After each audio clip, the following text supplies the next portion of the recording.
Innal hamdalillah nahmaduhu wa nasta'inuhu wa nastaghfiruhu wa natubu ilayh wa na'udzu billahi min shururi anfusina wa sayyiati a'malina. May yahdihillahu fala mudhillalah wa may yudlil fala hadiyalah. Wa asyhadu an la ilaha illallah wahdahu la syarikalah wa asyhadu anna Muhammadan abduhu wa rasuluhu la nabiyya ba'dah. Ya ayyuhalladzina amanu taqullaha haqqa tuqatih wa la tamutunna illa wa antum muslimun. Fa inna asdaqal hadithi kitabullah wa khairal huda huda Muhammadin sallallahu alaihi wasallam wa syarrul umuri muhdatsatuha wa kullu muhdatsatin bid'ah wa kullu bid'atin dhalalah wa kullu dhalalatin finnar. Ma'asyiral muslimin, usikum wa nafsi bitaqwallah faqad fazal muttaqun. Al-Imam Al-Bukhari dan Al-Imam Muslim meriwayatkan dalam sahih mereka dari sahabat yang mulia Ibnu Abbas radhiyallahu taala anhuma, beliau berkata, Kana Nabi sallallahu alaihi wasallam ajwadan nas. Adalah Rasulullah sallam orang yang paling dermawan. Wa kana ajwadu ma yakun fi Ramadan. Dan di puncak-puncak kedermawanan beliau adalah ketika di bulan Ramadan. Hina yalqahu Jibril. Ketika Jibril datang bertemu dengan Nabi sallallahu alaihi wasallam. Wa kana Jibril yalqahu fi kulli lailatin min Ramadan. Dan Jibril menemui Nabi sallallahu alaihi wasallam setiap malam di bulan Ramadan hatta yansalih, sampai bulan Ramadan selesai. Fayudarisuhul Quran, dan Jibril mengajari Al-Quran kepada Nabi sallallahu alaihi wasallam. Fala Rasulullah sallallahu alaihi wasallam ajwada bil khairi minar rihil mursalah. Sungguh Nabi sallallahu alaihi wasallam kedermawanannya lebih besar daripada angin yang berhembus. Ma'asyiral muslimin, hadis ini memberikan banyak pelajaran kepada kita. Di antaranya bahwasanya Nabi sallallahu alaihi wasallam ketika di bulan Ramadan tidak hanya mengkhususkan ibadah al-qasirah, yaitu ibadah yang terkait dengan diri sendiri seperti baca Quran dan yang semisalnya, tetapi beliau juga mengutamakan ibadah yang muta'addiyah, yaitu ibadah sosial, sehingga beliau lebih-lebih lagi dermawan ketika di bulan Ramadan. Ibnu Abbas mengatakan, kana Nabi sallallahu alaihi wasallam ajwadan nas. Rasulullah SAW adalah orang yang paling dermawan, dan beliau adalah puncak kedermawanan secara mutlak dalam setiap waktu. Akan tapi ketika datang bulan Ramadan, kedermawanan beliau lebih lagi. Wa kana ajwadu ma yakun fi Ramadan, dan puncak kedermawanan beliau ketika di bulan Ramadan. Saking begitu tinggi kedermawanan beliau sampai Ibnu Abbas di akhir hadis mengatakan, wala Rasulullah sallallahu alaihi wasallam ajwadu bil khairi minar rihil mursalah. Sungguh kedermawanan Nabi lebih besar daripada angin yang berhembus. Angin yang berhembus membawa kebaikan, dan angin berhembus memiliki dua sifat, yaitu cepat dan tersebar. Cepat dan tersebar. Maka Ibnu Abbas ingin menjelaskan bahwasanya kedermawanan Nabi sallallahu alaihi wasallam ketika bulan Ramadan sangat cepat dan sangat tersebar. Para ulama menjelaskan kenapa Nabi sallallahu alaihi wasallam sangat dermawan di bulan Ramadan. Mereka menyebutkan ada 5 sebab. Sebab yang pertama, bahwasanya bulan Ramadan adalah syahrun fadil, yaitu bulan yang penuh keberkahan, yang di mana pahala dilipat gandakan di bulan tersebut. Satu tasbih di bulan Ramadan tidak sama seperti tasbih di bulan-bulan yang lainnya. Satu sedekah di bulan Ramadan tidak sama dengan sedekah di bulan-bulan yang lainnya. Maka ini kesempatan untuk mendapatkan pahala sebanyak-banyaknya dengan bersedekah di bulan Ramadan. Yang kedua, mereka menyatakan bahwasanya bulan Ramadan adalah syahrus siyam, bulan puasa. Dan orang di bulan Ramadan banyak di antara orang-orang yang sibuk beribadah sehingga mungkin tidak banyak mencari nafkah. Bisa jadi nafkah mereka berkurang, bisa jadi pemasukan mereka berkurang. Maka di antara waktu yang tepat adalah seorang membantu orang-orang yang berpuasa untuk bisa mudah beribadah dengan memberikan bantuan kepada mereka, baik makan sahur maupun makan berbuka. Ya, baik makan sahur maupun makan untuk berbuka. Terlebih lagi makan berbuka, datang hadis secara khusus, man fattara sha'iman kana lahu mithlu ajrihi. Siapa yang memberi buka puasa kepada seorang yang sedang berpuasa, maka bagi dia pahala seperti orang yang berpuasa tersebut. Ghairu annahu la yanqusu min ajri sha'im syai'an. Akan tapi tidak mengurangi pahala orang berpuasa sama sekali. Maka di bulan Ramadan ini banyak yang mungkin sibuk beribadah sehingga kurang pemasukan mereka, dan secara umum kita berusaha membantu mereka untuk bisa beribadah, berpuasa dengan memberikan buka puasa bagi mereka maupun untuk bersahur bagi mereka. Sebab yang ketiga, Para ulama menyebutkan karena di bulan Ramadan Allah memberikan banyak keberkahan, pahala diobrol oleh Allah Subhanahu wa taala, ganjaran diobrol oleh Allah Subhanahu wa taala. Allah memerdekakan banyak orang dari neraka jahanam di bulan Ramadan. Maka Nabi sallallahu alaihi wasallam ingin meniru, ya, mencontohi kebaikan Allah Subhanahu wa taala, maka Nabi sallallahu alaihi wasallam lebih banyak berbuat kebaikan lagi di bulan Ramadan daripada di bulan-bulan yang lainnya. Sebab yang keempat kata para ulama, karena Nabi sallallahu alaihi wasallam bersyukur selama di bulan Ramadan setiap malam didatangi oleh Jibril alaihissalam mengajari Al-Quran kepada Nabi sallallahu alaihi wasallam.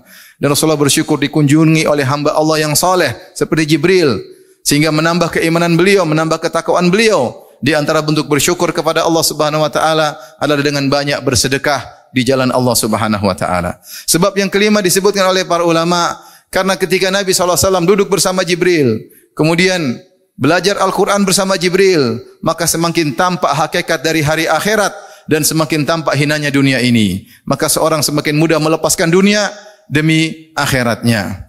Oleh karenanya ma'asyiral muslimin, di bulan yang mulia ini tidak usah ragu-ragu untuk banyak bersedekah, banyak berbuat baik, banyak berbuat sosial kepada siapa saja yang bisa kita lakukan, baik kepada kerabat, kepada tetangga, kepada kawan-kawan, ya, kepada fakir miskin, kepada para janda, kepada anak yatim, ya, dengan berbagai macam bentuk sosial yang bisa kita lakukan, karena pahalanya dilipat gandakan oleh Allah Subhanahu wa taala.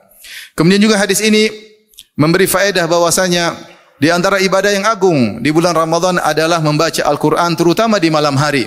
Terutama di malam hari. Para ulama menyebutkan baca Al-Quran di malam hari lebih afdal daripada membaca Al-Quran di siang hari. Karena di siang hari seorang sibuk bekerja, pikirannya bercabang-cabang. Tapi ketika di malam hari dia lebih fokus, maka sisihkan waktu membaca Al-Quran di malam hari. Karena Jibril alaihissalam mendatangi Nabi sallallahu alaihi wasallam di malam hari, mengajarkan Al-Quran kepada Nabi sallallahu alaihi wasallam. Dalam sebagian riwayat, fayudarisuhul Quran. Itu Jibril ngajari Nabi Al-Quran. Dalam sebagian riwayat, Rasulullah berkata, fayu'aridunil Quran. Itu Jibril yang baca Al-Quran kepada Nabi. Nabi menyimak. Jibril baca Al-Quran kepada Nabi, Nabi menyimak. Dalam sebagian riwayat, faya'ridun Nabi sallallahu alaihi wasallam ala Jibril Al-Qur'ana. Nabi membaca Al-Quran pada Jibril. Seakan-akan kalau kita gabungkan riwayat-riwayat tersebut, mereka saling bergantian membaca Al-Quran dan saling menyimak satu di antara yang lainnya. Oleh karenanya disunahkan seorang untuk belajar Al-Quran, menyimak Al-Quran, dan Al-Imam Nawawi rahimahullah berkata demikian juga ilmu-ilmu agama yang lainnya. Seorang berusaha mendekatkan diri kepada Allah Subhanahu wa taala dengan belajar ilmu-ilmu agama. Hadis ini juga menjelaskan bahwasanya zikir yang terbaik di bulan Ramadan adalah Al-Quran.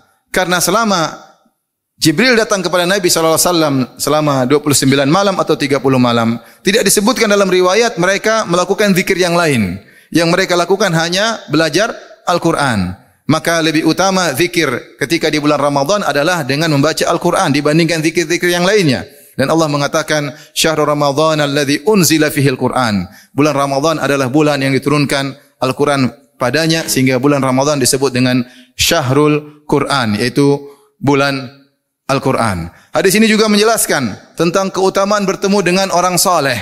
Nabi sallallahu alaihi wasallam didatangi oleh Jibril alaihissalam, hamba yang saleh, dan Nabi juga adalah seorang manusia yang sangat saleh, sehingga pertemuan dua orang saleh tentu mendatangkan keimanan, menambah keimanan kepada Allah Subhanahu wa taala, dan ini adalah suatu anugerah yang patut disyukuri kepada Allah Subhanahu wa taala. Oleh karenanya di bulan yang mulia ini kita berusaha untuk beribadah dengan dua model ibadah.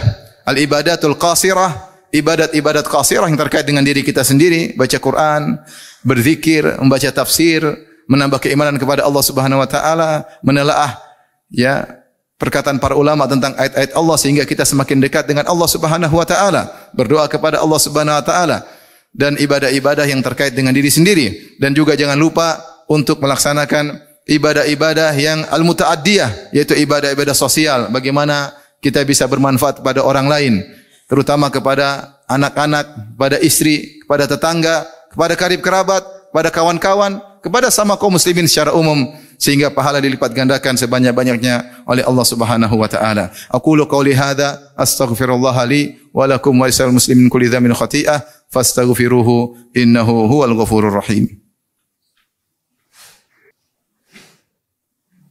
Alhamdulillahi ala ihsanih wa syukru lahu ala taufiqihi wa amtinanih wa asyhadu an la ilaha illallah wahdahu la syarika lahu ta'ziman li sya'nih wa asyhadu anna Muhammadan abduhu wa rasuluhu da'ila ridwanih. Allahumma salli alaihi wa ala alihi wa ashabihi wa ikhwanih. Ma'asyiral muslimin, Rasulullah SAW bersabda, la taqumu sa'ah hatta yataqarabuz zaman. Hatta yataqarabuz zaman. Tidak akan tegak hari kiamat sampai zaman menjadi dekat. Ini ditafsirkan oleh para ulama secara tekstual, yaitu zaman nanti akan datang suatu zaman di mana setahun rasanya seperti sebulan, dan juga ditafsirkan secara maknawi, yaitu zaman terasa cepat berlalu. Zaman terasa cepat berlalu. Dan ini benar. Ya, kita waktu begitu cepat berlalu, seakan-akan ya kita baru masuk bulan Ramadan, ternyata sekarang sudah hampir lewat setengah Ramadan. Ya. Demikian juga kita merasa dulu baru saja masih muda, tahu-tahu sudah usia bertambah dengan cepat. Anak-anak yang tadinya baru kecil tiba-tiba sudah besar ya. Waktu begitu cepat berlalu. Ramadan lalu, tiba-tiba sekarang sudah Ramadan sekarang. Baru-baru kita menyambut Ramadan, sekarang sudah hampir setengah Ramadan. Dan kaidah menyatakan bahwasanya setiap semakin di penghujung waktu ibadah maka semakin mulia. Contohnya adalah hari Jumat. Hari Jumat yang paling mulia adalah di waktu asar, di penghujung hari Jumat. Waktunya seorang berdoa kepada Allah Subhanahu wa taala. Demikian juga hari Arafah yang paling mulia adalah di penghujung hari Arafah. Demikian juga di setiap malam yang paling mulia adalah di penghujungnya, sepertiga malam yang terakhir. Demikian juga di siang bulan Ramadan yang dianjurkan waktu berdoa adalah menjelang berbuka. Demikian juga bulan Ramadan semakin di penghujung semakin baik, oleh karenanya hari-hari terbaik di bulan Ramadan adalah 10 hari terakhir. Oleh karenanya kita sudah lewat hampir setengah bulan Ramadan dan itu sudah banyak. Jangan sampai kita kemudian jadi malas-malasan. Ya, kita harusnya semakin semangat karena kita menuju kepada waktu yang semakin terbaik di bulan Ramadan. Masih ada kesempatan untuk kita memperbaiki diri, untuk menahi diri. Masih ada kesempatan bagi kita untuk menghatamkan Al-Quran. Masih ada kesempatan bagi kita untuk berbakti kepada orang tua, ya, bagi yang masih punya orang tua. Masih ada kesempatan bagi kita untuk bisa banyak solat malam, bersedekah, berbuat kebaikan, menebarkan ilmu dan berbagai macam ibadah yang bisa kita lakukan. Semoga Allah mudahkan kita untuk bisa menyelesaikan bulan Ramadan dengan sebaik-baiknya dan diterima oleh Allah Subhanahu wa taala. Innallaha malaikatahu yusalluna 'alan nabi ya ayyuhalladzina amanu sallu 'alaihi wa sallimu taslima.